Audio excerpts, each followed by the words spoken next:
Welcome, guys, to the Madroit podcast. I again am Jordan Haynes. Here with me is Winston Hofer, founder, CEO, started this whole thing of Madroit. Winston, how's it going, man? Doing great. Doing great, Jordan. Awesome. Love it. So, guys, today we come to you with a lot of fun ideas, but the one that we really want to harp on today is, as we know, marketing and sales are sometimes the best of frenemies, right? But how does the relationship and focus change based on being either in the B2B space or B2C space? And that kind of sets up what we're going to be focusing on today, which is B2C marketing. It's about being found and customer service. So, as we kind of dive in here, when I just want to kind of walk through some of the pain points that it's going to kind of kick us off here. So, first off, why isn't it working the way that it should? It being your marketing. Why isn't it working for us?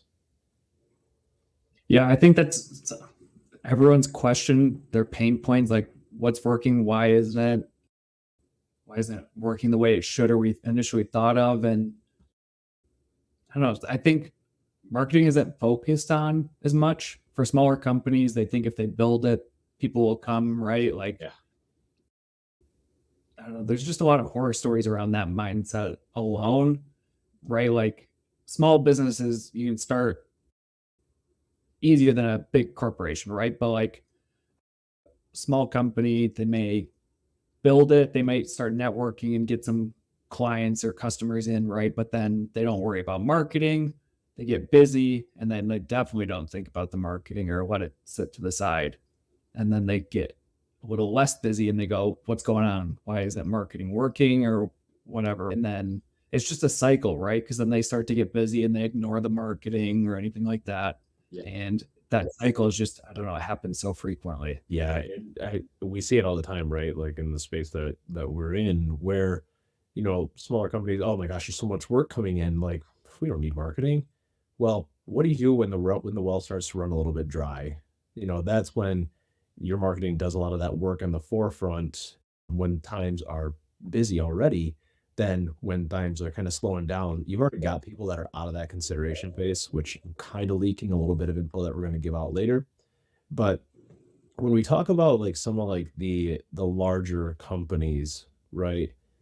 I think for them, a lot of times focused on build, but we don't always see them focus more on their story, right? Which you reference Coca-Cola a lot, and I think it's it's really impactful the things that they do because they're not sitting there trying to offer you some type of CTA to go buy a Coke, right? They're focused on their brand. They're generating that feel good feeling that makes you want to ultimately do business with them.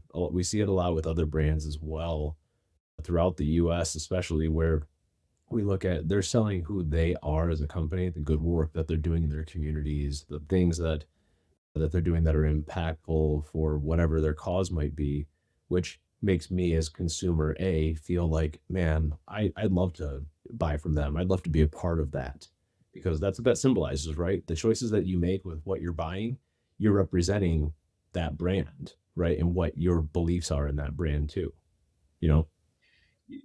Yeah, I think tying to the pain point, right? Like that's when someone's doing it really well. When someone's not doing it well and they're going like, hey, we're doing all this stuff, we're doing the marketing and we're getting opportunities, but we're not converting or we're not getting the big opportunities. We're getting pushed to the side by other companies. It's like, okay, what are they doing for branding? That brand story, I think, is a huge pain point for a lot of people if they don't have it, right? Yep. Yeah. And that's where I think it kind of gets us to our next piece here with the understanding of who your consumers are and what journey they take to ultimately get to you, right? The buyer journey, as we would call it. And a lot of people don't want to think that it's that long, right? Like, okay, I'm going to take out paid ads on Google and that means sales. Like, yes, it could. But what we don't understand all the time as a business owner or even some heads of marketing don't even understand it quite. But that person may take that final action from that Google ad where they searched. But what you don't know is that they actually looked at 10 other pieces of content that led them to that space, right? People are shoppers. And whether it's you going into a store or something like that, whatever, or buying online. Like you are a shopper and people are going to search for you. Now, they may be looking to build trust or awareness or just gain more insight and information about who you are and what you do. But also, they're looking on places like Google, they're looking on Insta, they're looking on TikTok to find all the information they can about not only your product, but what separates your product from all of the other ones that are out there just like it to differentiate yourself in the marketplace, right? Everybody's looking for that. Oh my gosh, I got this amazing thing or this amazing product or service or deal.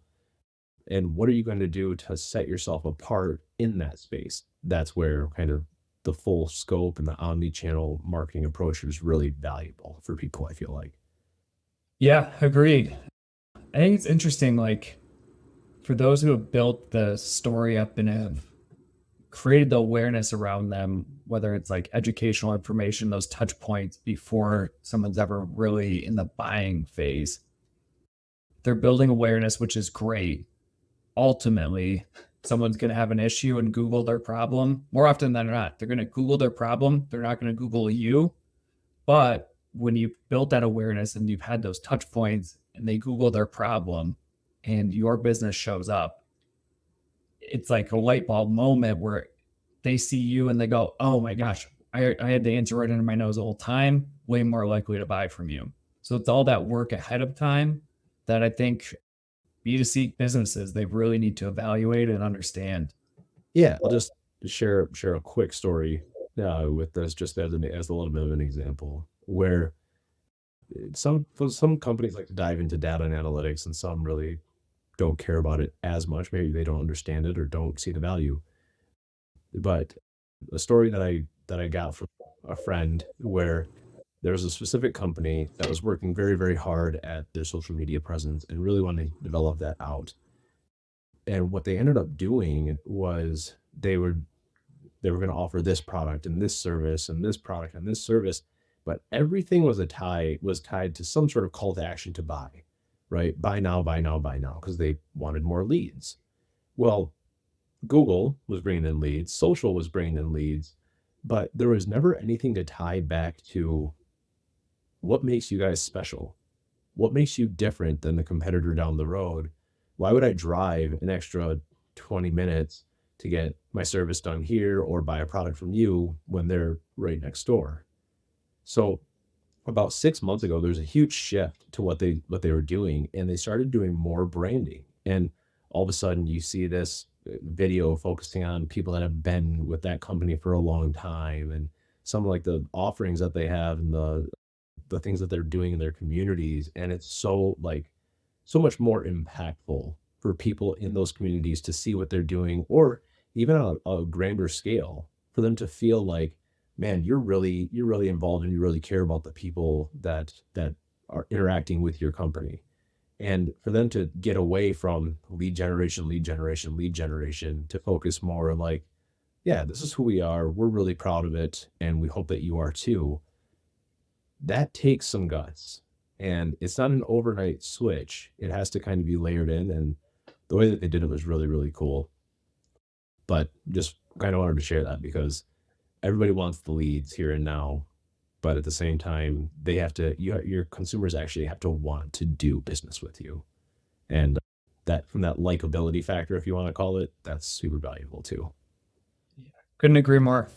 Yeah, I mean, it's like it's kind of a cheesy story, but at the same time, it's like it's so effective to be able to share who you are and get not only first time buyers but repeat buyers to want to do business with you. So with that, guys, thanks so much for tuning in. If there are things that you find yourself, curious about or wanting us to talk about on the podcast, please feel free to hop over to madroitmarketing.com/podcast to let us know. Again, B2C marketing, customer service, make sure that you're being found out there. And as always, have an awesome day, guys.